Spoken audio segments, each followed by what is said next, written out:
Nimekuja mbele zako leo, nataka tuangalie tofauti kati ya mtini pamoja na msalaba. Tofauti kati ya mti uliotumika kunyonga watu na msalaba ambao unatumika kuulia watu. Ukisoma kitabu kile cha Kumbukumbu la Torati sura 21 mstari wa 22, Biblia inasema ya kwamba mtu yeyote aliyepewa adhabu ya kufa akitundikwa juu ya mti, itakapofika majira ya jioni kabla jua kuzama, ashushwe, asiachwe hata jua kuzama, kwa sababu mtu huyo amelaaniwa na Mungu, na laana yake sije kakaa juu ya nchi, kisha mtamzika. Huo ndio ulikuwa utaratibu. Neno mtamweka juu ya mti inamaanisha mti ulikuwepo kabla ya Torati. Hamna mahali Biblia inasema Mungu alisema mtamweka juu ya mti ili auawe, hapana, lakini ni utaratibu ambao ulikuwepo. Ukisoma neno la Mungu kitabu kile cha Mwanzo sura 40 na mstari wa 18, unamuona Yusufu akiwa gerezani anatafasiri ndoto ya mfungwa mmoja wapo. Anamwambia ndani ya siku 3 utatolewa, Farao atakuchukua, atakuweka juu ya mtini, utanyongwa. Maana yake nini? Maana yake kabla ya Wanaisraeli wajaenda utumwani, tayari adhabu ya mti ilikuwa ikitumika. Sasa mti ni nini basi?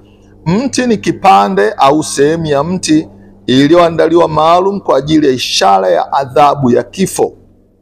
Hicho kipande kinachomekwa au kinawekwa sehemu ya uwazi ambayo watu wataweza kuona, kisha kinawekewa kamba kama kitanzi. Mtu aliyeadhibiwa kwa adhabu ya kifo akiwekwa pale na kufa kwa mateso, lakini hicho kifo kinakuwa kifo cha haraka. Kwa hiyo ni adhabu ya kifo ya kunyongwa. Unaweza ukasema Farao alikuwa akitumia hiyo adhabu. Mfalme Ahasuero wa kule Uajemi na Uajemi alikuwa akitumia hiyo adhabu kama kuadhibu watu wengine. Ukisoma kitabu kile cha Esta sura 7, unaona wazi jinsi mti wenye urefu wa mikono 50 uliandaliwa kwa ajili ya kunyongwa Mokedai Myahudi, lakini kesi ilipobadilika alinyongwa Hanan, na Hanan aliuandaa huo mti nyumbani kwake kwa ajili ya kumnyonga Mokedai, lakini mfalme akaagiza anyongwe yeye. Bwana Yesu asifiwe. Kwa hiyo tunaona kwamba adhabu ya kunyongwa ya mti ilikuwepo tangu enzi na enzi, hata kabla ya Torati. Tuangalie basi, kwa nini Yesu hakunyongwa na kitanzi? Kwa nini Yesu hakutundikwa kwenye mti? Utawala wa Kirumi ulikuwa ukitawala katika mji ule wa Jerusalem.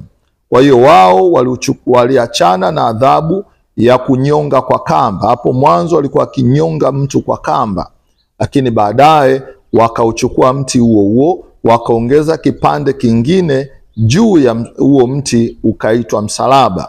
Nia na madhumuni ni kuweka adhabu ya kifo ambayo mtu hata kufa haraka, bali atakufa taratibu.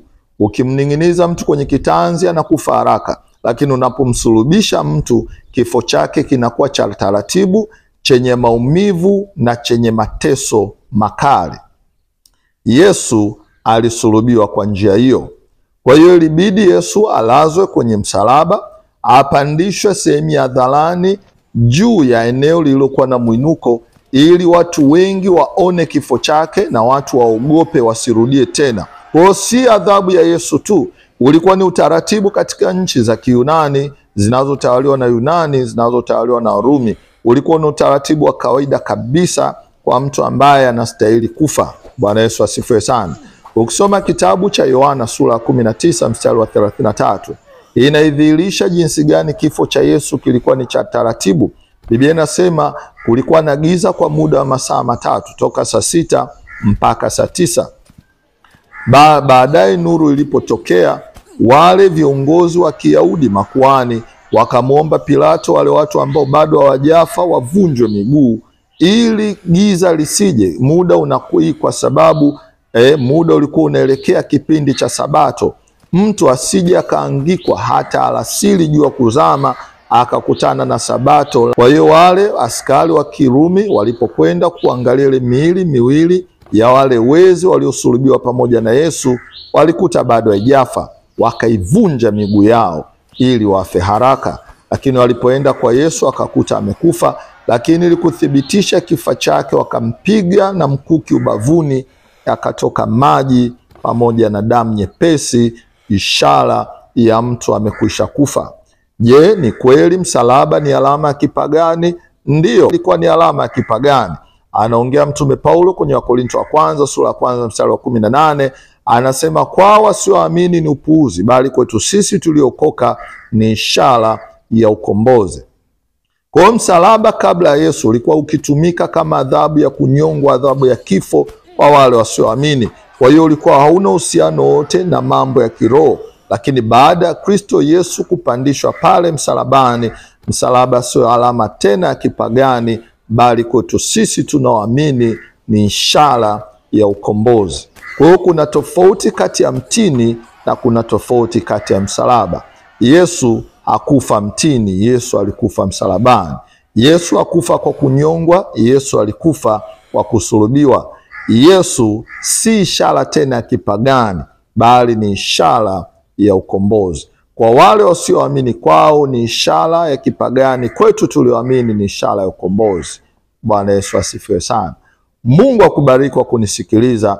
Nikutakie Pasaka njema, nikutakie ukombozi wenye furaha na amani katika kukumbuka mateso na kufufuka na kufa kwa Yesu Kristo. Mungu akubariki.